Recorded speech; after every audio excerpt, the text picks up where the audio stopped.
आपको मैं 6th की एनसीईआरटी दूंगा, क्लास 6 की, और गारंटी के साथ कि आप क्लास 6 की एनसीईआरटी में देने के बाद जब आपका टेस्ट होगा तो आप किताब रखने के बाद भी 5 क्वेश्चन के आंसर नहीं दे पाओगे, और अगर आप दोगे तो हर क्वेश्चन पर आपको 2100 रुपए का इनाम दिया जाएगा। यहां रखा होगा कैश, चेक में नहीं कि बाउंस हो जाए। 4th law, the law of wisdom, 6 class 6, सिर्फ 6 क्लास, 2 क्लास बुक पे भेज दूंगा, एक क्लास 6 की एनसीईआरटी में आपको दूंगा ज्योग्राफी की, और एक क्लास 12 की एनसीईआरटी में आपको दूंगा हिस्ट्री की। और सिर्फ बुक्स नहीं, मैं आपको 1 महीने का टाइम दूंगा कि आप 1 महीने प्रिपेयर करो, और फिर आपका टेस्ट लिया जाएगा उसी किताब से। फिर 2 क्लास मूवीज पे होंगी, मैं आपको 2 मूवी दूंगा देखने के लिए, और फिर उस मूवी पे टेस्ट होगा। जैसे 3 इडियट है, मूवी सिर्फ एंटरटेनमेंट के लिए नहीं बनती, एनलाइटनमेंट के लिए भी बनती है। 3 इडियट मूवी जो है वो हर स्टूडेंट, पेरेंट्स, टीचर्स सबके लिए कंपलसरी है। स्टूडेंट का सबसे पहला फीचर क्या है? क्यूरियोसिटी, और यही 4th लॉ का पहला फीचर है, क्यूरियोसिटी। आपको मन में होना चाहिए कि यार ये हमारे स्कूल का जो नाम है, आपके मन में ये चीज होनी चाहिए, curiosity. Curiosity is the mother of knowledge. जिसके मन में क्यूरियोसिटी नहीं है उसे आप नहीं पढ़ा सकते। भाई आप में से बहुत सारे लोग कम से कम 2 साल से तो इस इंस्टीट्यूट में है ना, पर आप में कभी क्यूरियोसिटी नहीं पैदा हुई कि मैं इस नाम के मतलब ढूंढ। 4th लॉ का जो पहला पार्ट है वो है क्यूरियोसिटी। तुम देखो रैंचो को, मूवी की शुरुआत होती है, डीन साहब समझा रहे होते हैं, वो पेन, स्पेस का पेन दिखा रहे होते हैं, और वो क्वेश्चन करता है कि सर इतना महंगा पेन बनाने की क्या जरूरत थी, पेंसिल यूज कर लेते। दिमाग को जिंदा करने का सबसे पहला चीज है क्यूरियोसिटी। 4th लॉ का जो दूसरा पॉइंट है, दूसरा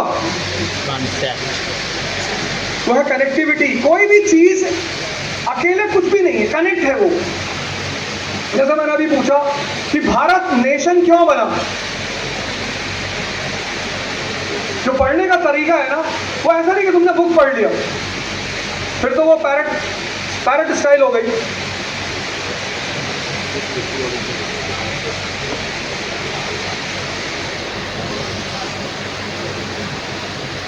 कनेक्टिविटी। आज अमेरिका किसके नाम से, कौन सी चीज है जो अमेरिका को सबसे ज्यादा दुनिया में सब फेमस कर रखी है? उसका फोन, एप्पल। जब भी एप्पल का नाम आएगा तुरंत एक कंट्री का नाम क्लिक करेगा, United states of America.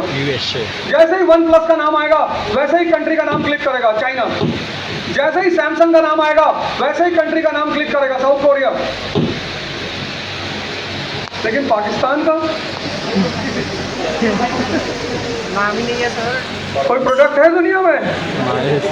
3 countries एक साथ पैदा हुई, चाइना, इंडिया, पाकिस्तान, 3। और आज चाइना रेस में है यूनाइटेड स्टेट्स ऑफ अमेरिका के साथ कि I am the next world power. किसकी वजह से? इंडस्ट्रियल रेवोल्यूशन की वजह से। अगर एप्पल को कोई टक्कर दे रहा है तो OnePlus को। ये जो लड़ाई होने जा रही है ये अमेरिका और यूएस की लड़ाई नहीं है, ये एप्पल और OnePlus की लड़ाई है। पूरी दुनिया पे अमेरिका का कब्जा है। चाइना कहता है अब ये पूरी दुनिया मेरी, क्योंकि इंडस्ट्रियलाइजेशन की ऑक्सीजन क्या है? रॉ मटेरियल और मार्केट। और आज पूरी दुनिया का रॉ मटेरियल और मार्केट किसके कब्जे में है? अमेरिका के कब्जे में। तो अब अमेरिका, चाइना को एज इकोनॉमिक पावर अगर सर्वाइव करना है तो वो मार्केट एप्पल से छीननी पड़ेगी। कनेक्टिविटी। इंडिया भी मोबाइल बना रहा है, लावा, उसको पाकिस्तान वाले यूज करते हैं लावा बम में।